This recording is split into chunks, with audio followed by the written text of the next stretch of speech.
ওয়ালাইকুম আসসালাম। আসসালামু আলাইকুম। কে বলছিলেন? নাম কি আপনার? আসলে আমার নাম তো আঁখি। কেমন আছেন? ভালো আছেন? জি, আমি ভালো আছি। কোথায় থাকেন আপনি? আসলে আমি ফেনীতে থাকি। নিজের বাসা না ভাড়া থাকেন? না, ভাড়া থাকি।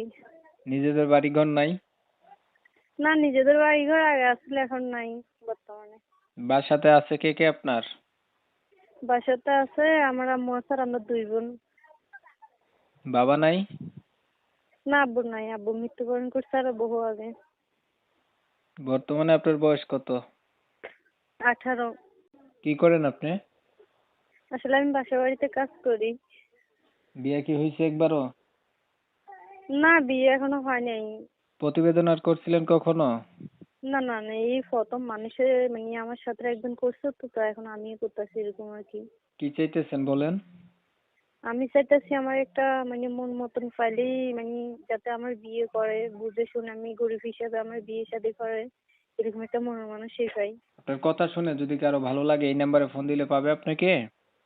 জি আলহামদুলিল্লাহ, আমার পাবে এই নাম্বারেই। আর কিছু বলবেন? না, আমি আর কিছু বলবো না। প্রিয় দর্শক, আখির কথাগুলো আপনারা শুনছেন। ফেনীতে থাকে। হচ্ছে তার বাবা নাই, অনেক আগে মারা গেছে। বোন আছে আর সে আছে, তার মা আছে। আখির বয়স 18। বিয়ে শাদী হয় নাই, চাইতেছে একটা ভালো মানুষ যাকে বিয়ে করা যায়। আমি হচ্ছে আখির কথাগুলো আপনাদের মাঝে তুলে ধরলাম। শোনার পরে যদি ভালো লাগে অবশ্যই তার নাম্বারে ফোন দিবেন, যোগাযোগ করবেন। ভিডিওটা ভালো লাগলে একটা লাইক দিবেন, শেয়ার দিয়ে ইমো মেসেঞ্জারে ছড়াই দিবেন। আপনাদের মতামতগুলো কমেন্টে জানাই দিন। চ্যানেলটা ভালো লাগলে সাবস্ক্রাইব করে রাখবেন। অনেক সময় নিয়ে ভিডিও দেখছেন, সবাইকে জানাই ধন্যবাদ। সবাই ভালো থাকবেন, সুস্থ থাকবেন। আল্লাহ হাফেজ।